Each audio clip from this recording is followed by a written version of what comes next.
So, this guy got a private jet and a mansion by selling fish that literally didn't exist. And the guy wasn't some fisherman. He was Barry Hunt, a slick financial advisor who promised his rich clients the score of a lifetime. This story is insane. Listen to this.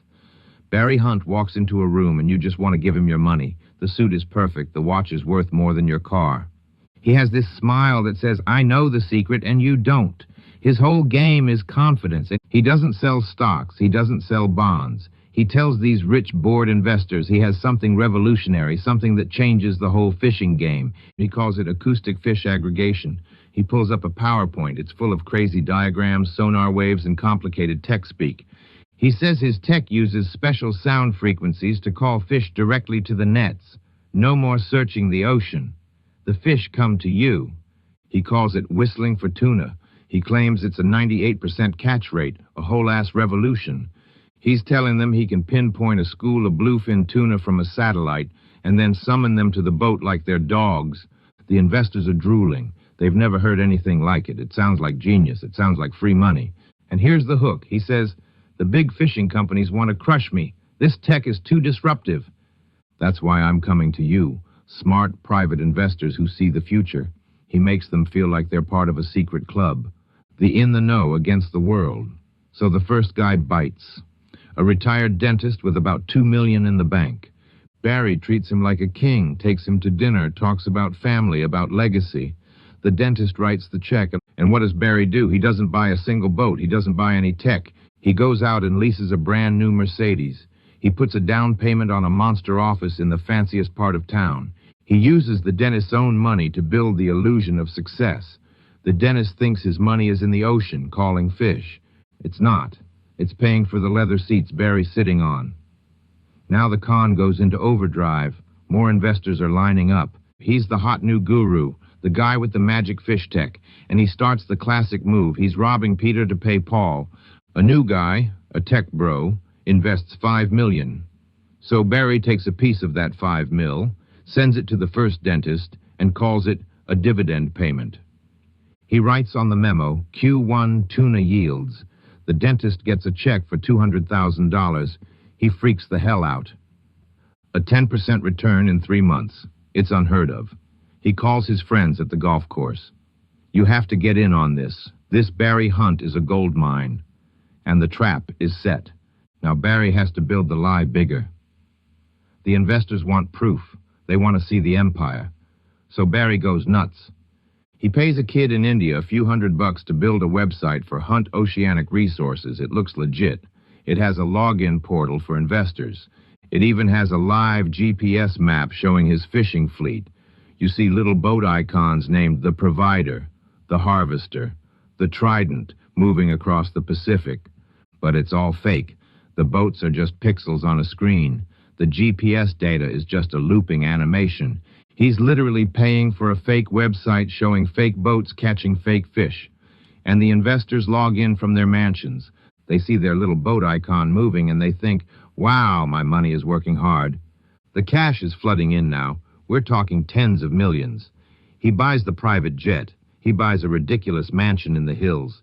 He's throwing parties where champagne is flowing like water. He's using his investors' money to party with them, and they love him for it. He's a legend.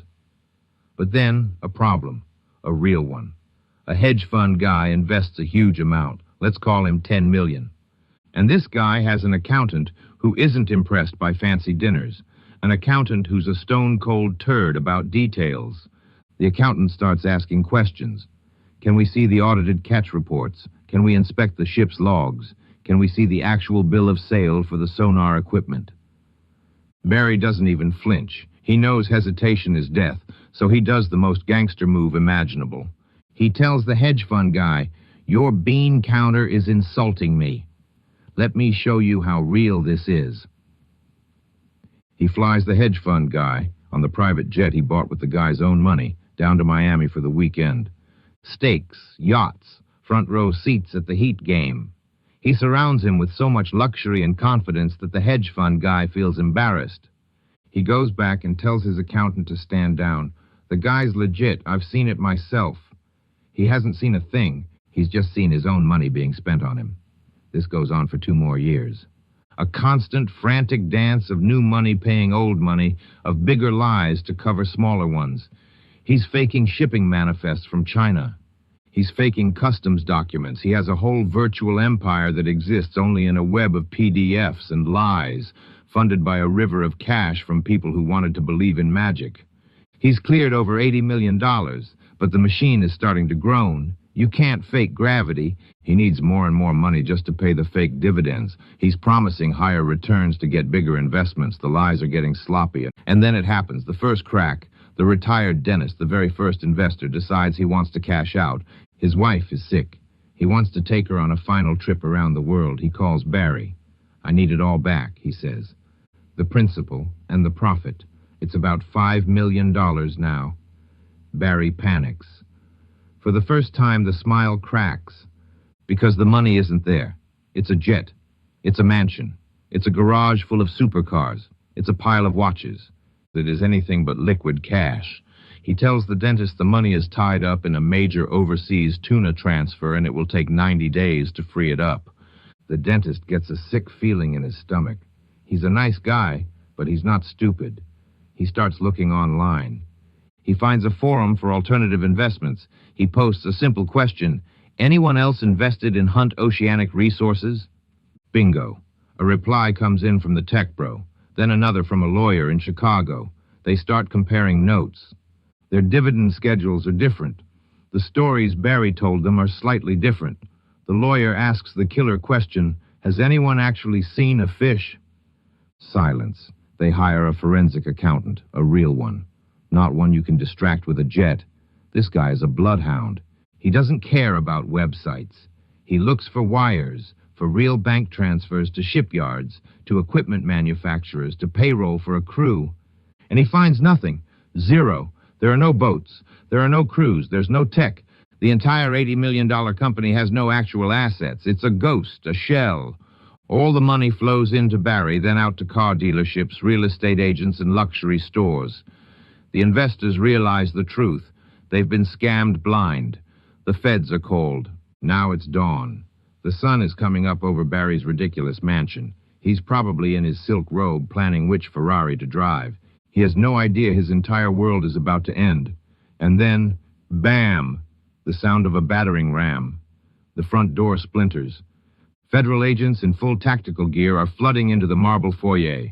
They're screaming, FBI, get on the ground.